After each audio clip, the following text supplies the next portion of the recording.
Bonjour à tous et bienvenue dans cette nouvelle vidéo sur une Seat Ibiza SDI, donc sans turbo. On a un problème ici même de démarrage, elle ne démarre plus.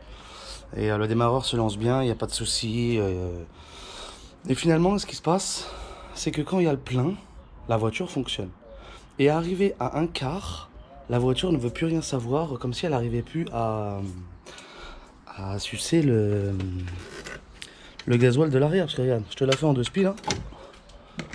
Ça, c'est comme ça que tu fais sur une Volkswagen pour les réamorcer. Regarde, il n'y a pas l'ombre de gasoil là-dedans. Même si ça c'est le retour, peu importe, le filtre est vide. Et quand on essaie de démarrer, il n'y a rien qui se produit quoi. Donc je n'ai même pas essayé au nettoyant frein et tout, mais théoriquement ça devrait marcher. Dans le coup là, la pâte durite transparente, ça c'est bien dommage. Donc je vais installer une poire d'origine. Enfin, pas d'origine, c'est pas ça que je voulais dire. Pour voir si j'arrive à aspirer le gasoil de l'arrière jusqu'ici. Si j'y arrive pas, je mettrai alors du gasoil directement dans le réservoir pour augmenter le niveau au niveau du puits de jauge, parce qu'il n'y a pas de pompe derrière. C'est juste un puits de jauge avec deux fils pour la jauge. Et puis à ce moment-là, si elle arrive, on ira visiter le puits de jauge, à savoir si le tuyau d'aspiration n'est pas cassé ou relevé ou... Voilà. Donc en selle, c'est parti, j'installe la poire tout de suite. Alors là, dans le coup, on va essayer de presser. Et voilà, donc le gasoil arrive. Bon, je ne l'ai pas fait devant toi parce qu'en fait, je pensais que ça allait pas arriver. Et deuxième point, c'est que par contre, il était grave loin. J'ai dû pomper, aller longtemps. Même là, tu vois, il est reparti, on dirait. Là, il fait bien son geyser, après, c'est bon, mais tu vois, il repart. Donc, en tout cas, je suis content, j'ai trouvé l'arrivée tout de suite. Ça aurait pu aussi être celle-là. D'un coup, on va contrôler la deuxième aussi. Voilà, comme ça, on sera sûr de tout. Donc, je fais la deuxième. Essayer d'aspirer avec la poire par le tuyau de retour. Je sais pas si c'est praticable, mais c'est juste pour voir si derrière le gasoil peut passer, quoi. Parce que là, bon, avec la poire, ça aspire quand même, quoi. J'ai essayé une première poire, mais si tu veux, c'était comme si c'était en fond de cuve. Donc là, je vais te placer avec cette nouvelle poire. Oh là là, putain. Je bégaye de plus en plus, moi. Et dans le coup, tu vas voir ce qui se passe, parce que je suis pas convaincu de la chose. Et regarde, à fond, la giclée que j'ai, t'as l'impression que t'es en fond de cuve, regarde. Alors je veux bien, hein, ça arrive dans la bouteille au fur et à mesure, mais tu vois. Tiens, là j'ai un bon jet. Tu vois, quand je dis... Voilà, bah, ça recommence, tu vois. Un bon jet, un vieux jet, donc j'ai l'impression qu'il y a quand même un trou de... T'as vu? Et le temps que j'ai change de poire, bah, le gasoil il avait tout refilé, j'ai dû encore pomper à mort, j'ai cru qu'elle marchait pas la poire. Mais tu vois, c'est pas... C'est pas franc, regarde, c'est des culs de...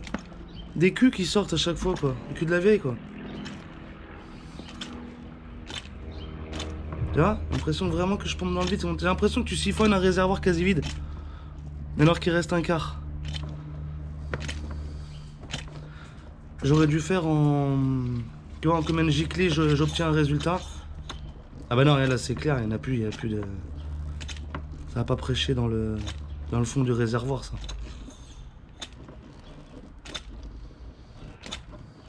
Tu vois? Ça en devient même mousseux, là, tellement que... Bon. On va arrêter ça. On va arrêter ça, c'est ce que je te disais. Donc tu vois, on n'a pas beaucoup sifflé, mais... Et là, si tu veux qu'on attende, le gasoil va refiler à l'arrière du véhicule. Donc tout de suite, j'ai prévu le coup. Hey, hey. Du bon gasoil. Donc là-dedans, on a combien? C'est un bidon de 10 litres. Oh, on est quasi... peut-être 8-9 litres.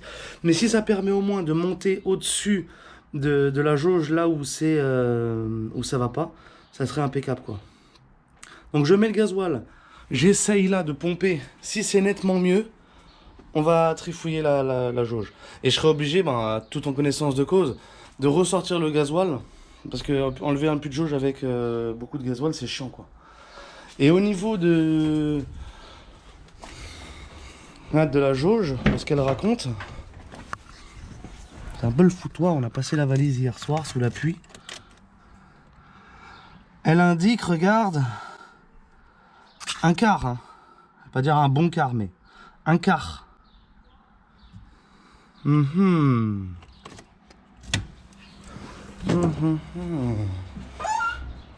Plus filtre à gasoil vide.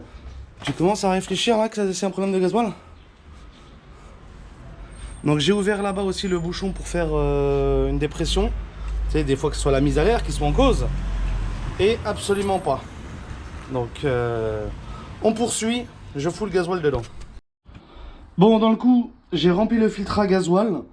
J'ai mis 10 litres de gasoil dedans. Donc j'ai monté le niveau. Mon truc de poire, c'est pas plus... Il n'y a pas d'amélioration.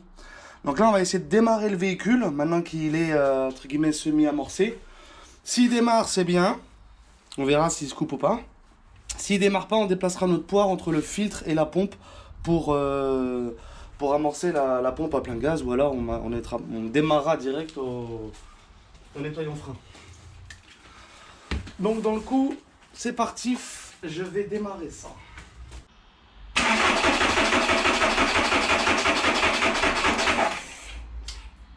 Ouais, j'ai réussi à la démarrer, mais c'est pas le plus satisfaisant.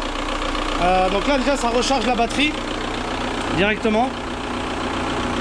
Et on est bien d'accord que là elle tourne nickel et que elle est, avec mes 10 litres, ça a mis à peu près la moitié du plein. Un peu moins de la moitié, voilà, légèrement moins de la moitié, mais là tu peux accélérer. Et là tout est nickel, plus de problème. Bon. Après les vulgaires crachats qu'on a eu, si tu veux, là j'ai mis la bouteille de gasoil, donc ce qu'on a prélevé. Et maintenant je vais te montrer très exactement comment j'ai fait pour tester la pompe si elle était bonne. Donc j'ai pris un tuyau que j'ai venu mettre directement dans la bouteille, et là avec la poire sur le dessus que je reviens. Donc là tu vois au niveau du tuyau qu'il n'y a pas de... Il n'y a aucune bulle d'air quoi. Et le crachat est franc. Tu vois comment il est franc le crachat là? Là tu vois, regarde, je me suis mis à ras, je suis à ras de... Regarde, si je me mets à ras, ce que ça fait. Voilà, là je suis à ras du surface du gasoil. Et regarde, ça va faire de l'air. Ah, quand j'exagère un peu plus, voilà. Ça fait de l'air et ça prend du gasoil avec les vagues. Donc c'est ça crache hein, mais ça crache comme tout à l'heure, regarde. Là j'ai exactement ce qu'on avait tout à l'heure sur la voiture. Et maintenant quand je le plonge à fond dedans, bah, le tuyau il redevient nickel, regarde. Toutes les bulles d'air se chassent jusqu'à ce qu'il n'y ait que du gasoil dedans. Donc on va laisser cette expérience de côté. Ce qui nous fait tout bêtement penser du coup que c'est le puits de jauge qui est en cause.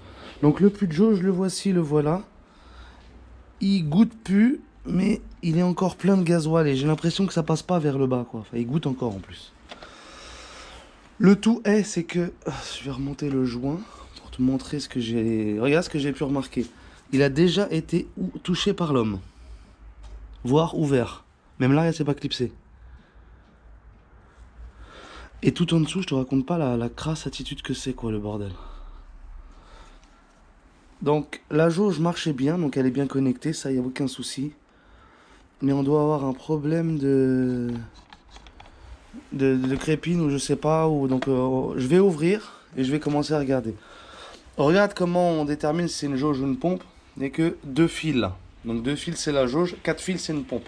Et plus de fils c'est une pompe encore mieux qu'une vraie pompe. Je viens de trouver un animal mort. Donc il y a 3 clips, 2 étaient déjà déclipsés et moi j'ai enlevé le dernier.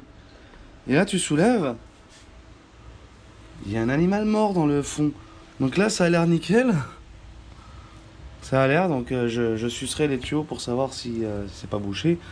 Et là regarde, on a une chose. Ah c'est en une seule partie en fait, d'accord. Ah il y a ça et ça, d'accord. Je te le sors vraiment, tu vois, regarde.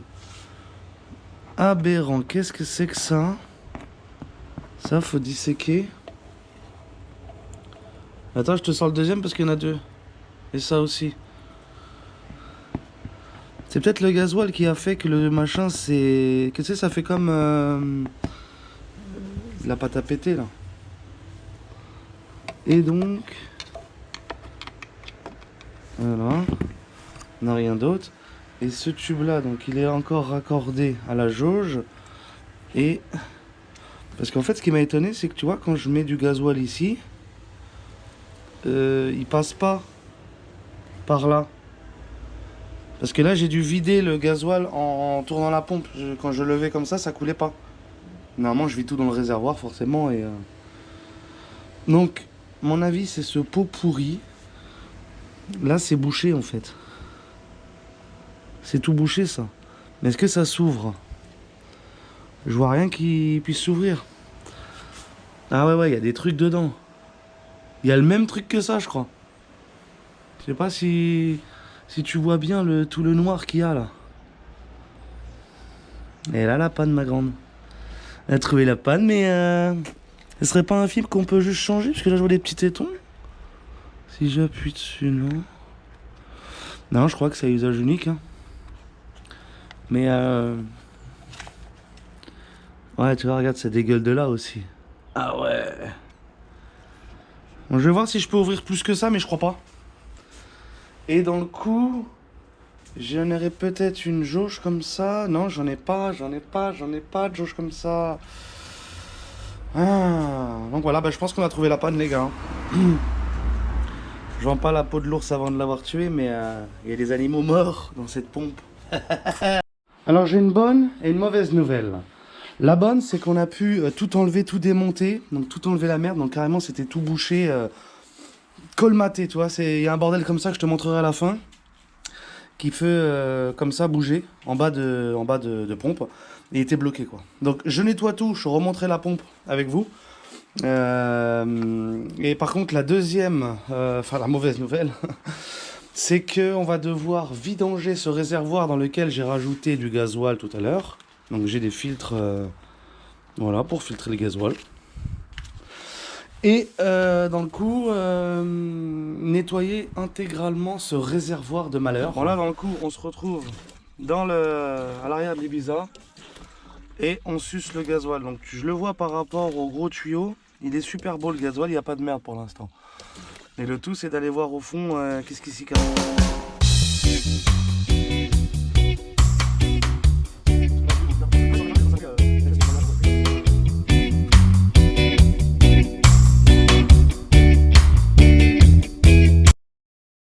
Bon ça y est, c'est vidangé.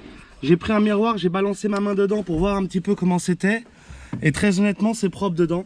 Il n'y a que, tu vois là il y a un petit peu de merde. Mais c'est le minimum que j'ai rapatrié ici qu'il faut que j'enlève. C'est parti, on va dans les entrailles. Tac tac tac, donc je vais te mettre un peu de lumière. Voilà, je sais pas trop ce que tu vois mais c'est propre quoi. C'est vraiment très très propre. Donc à ce niveau là on va faire le 360. Donc là tout va bien, Donc le gasoil, on va passer à la filtration tout de suite. Et on replace le puits de jauge que j'ai réinstallé, que j'ai réassemblé s'il te plaît. Voilà, le puits de jauge a été nettoyé au bardal intégralement. Il est tout neuf d'origine, tu vois, plus de noir à travers et tout, tu vois, c'est impeccable. Le petit clapet là que je te parlais, on va essayer de pas le remettre dans la merde. C'est ici. Ici, tu as une petite partie amovible, tu vois, qui ouvre et qui ferme. Et forcément, bah, tu te doutes bien, elle était bloquée en position fermée. Donc, ce qui se passait, c'est que quand elle arrivait en quart, c'était à peu près par là. Là, c'était bloqué en bas, donc ça pouvait plus sucer le gasoil. Et quand tu mettais le plein ou plus, et bah, ça passait par le haut. Tout est bien reclipsé, il n'y a rien de baisé sur la machinerie. Je file remonter ce dernier, là, le puits de jauge, directement. Je referme tout, et on va passer à la filtration du gasoil. En réinstallation du puits de jauge. Donc j'ai remis le joint là au préalable. On vérifie que le flotteur est libre. Il est bien libre, c'est impeccable. En bas c'est pareil. Mon histoire là c'est impeccable. On plonge le flotteur dedans. Et tu rentres ta pompe impeccable. Tu fais attention au fil qu'il ne soit pas pincé. Voilà. Et maintenant on va venir épouser le bord avec le joint. Donc il ne faut pas qu'il y ait un tuyau ou deux qui nous gênent. Donc on les refait passer sur le dessus. Et là, on peut directement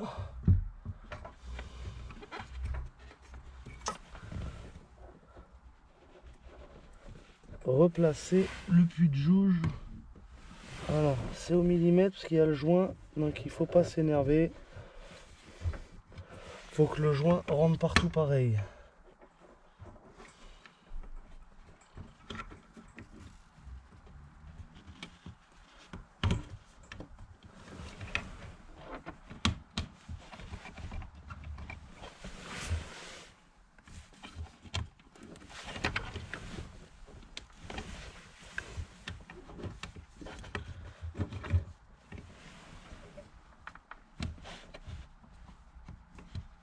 Un peu coriace le joint.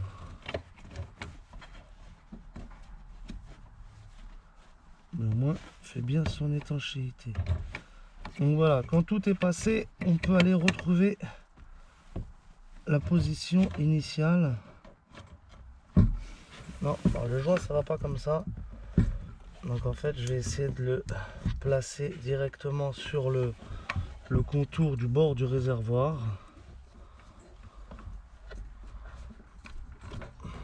Voilà, là il est placé sur le contour du bord du réservoir. Je lève un peu ma pompe.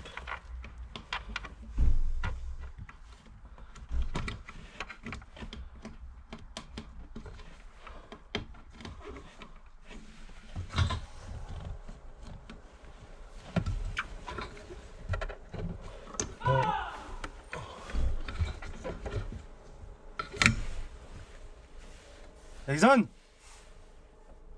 Tyson!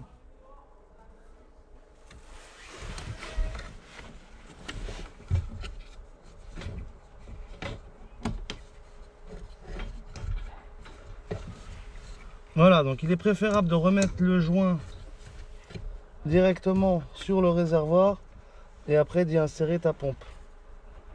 Donc de mémoire, les biduliers ils venaient comme ça, voilà. Voilà, là la pompe est placée. On vient ici remettre son gros boulon qui vient tout serrer. Donc il faut bien entendu le rentrer le plus droit possible.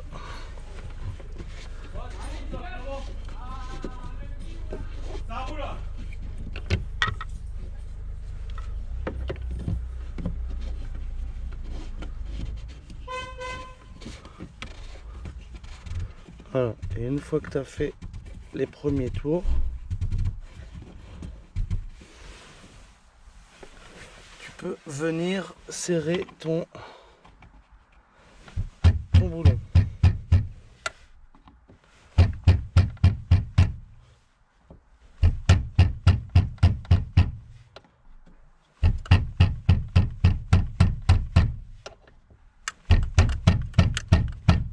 Voilà, et au bout d'un moment, tu vois bien que quand tu serres, il veut plus tourner, il veut se planter. Donc là, la pompe ne bouge plus du tout. Un tuyau, deux tuyaux et la connectique électrique qu'on remettra à la fin. Bon, le puits de jauge s'est replacé. On va passer, donc je te disais, à la filtration du gasoil. Donc dans le coup, c'est ça. 190 microns. Donc je sais pas si on en met un ou si on en met deux. Donc dans le doute, je vais en mettre deux. Je vais voir si ça se dégrade ou pas. Et voilà. Comme j'ai pas plus de récipients que ça, on va transférer le gasoil dans ça via le filtre. Et du bac hyper propre, tout neuf, jamais roulé, le basculer directement dans la bagnole via un entonnoir. Donc c'est parti. Je vais faire couler comme ça. Hein. Ah ouais, ça a du mal à passer.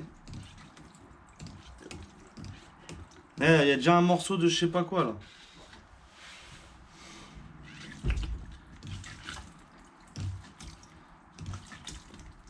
T'as vu ce que ça fait à l'intérieur?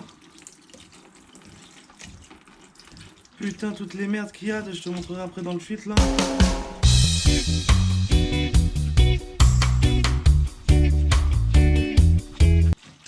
Bon, je poursuis, je traite tout le gasoil et je le remets en place. Mais il est bien jaune, il est nickel. Bon, bah en fin de filtration, ça donne ça. C'est pas trop mal, tu vois. Si je t'écarte les mailles, il y en a un petit peu. Il y a des trucs plus fins que la caméra n'arrive pas à voir, mais donc ça marche super bien. Et dans le coup, on va pouvoir balancer le premier bocal de gasoil. Je continue à filtrer même celui-là et on se reprend pour le démarrage. Bon, elle a très bien démarré, elle était amorcée, il n'y avait pas de souci de toute façon. Là je t'avais pas montré mais je l'avais levé pour vider le cul du réservoir, donc ça c'est nickel. La jauge indique un peu plus d'un quart. Logique, j'ai rajouté du gasoil. Donc dans le coup là je vais la reposer, je vais tout clôturer et je vais rouler avec. Histoire de passer le là de la moitié jusqu'à des début réserve quoi. Je vais pas non plus provoquer le diable et aller en fond de réserve quoi. Donc, Bon les amis, cette vidéo va se terminer là et dans le coup s'il y a suite je vous tiendrai informé, mais là théoriquement le problème est résolu hein. Il n'y a pas midi à 14 h à chercher hein.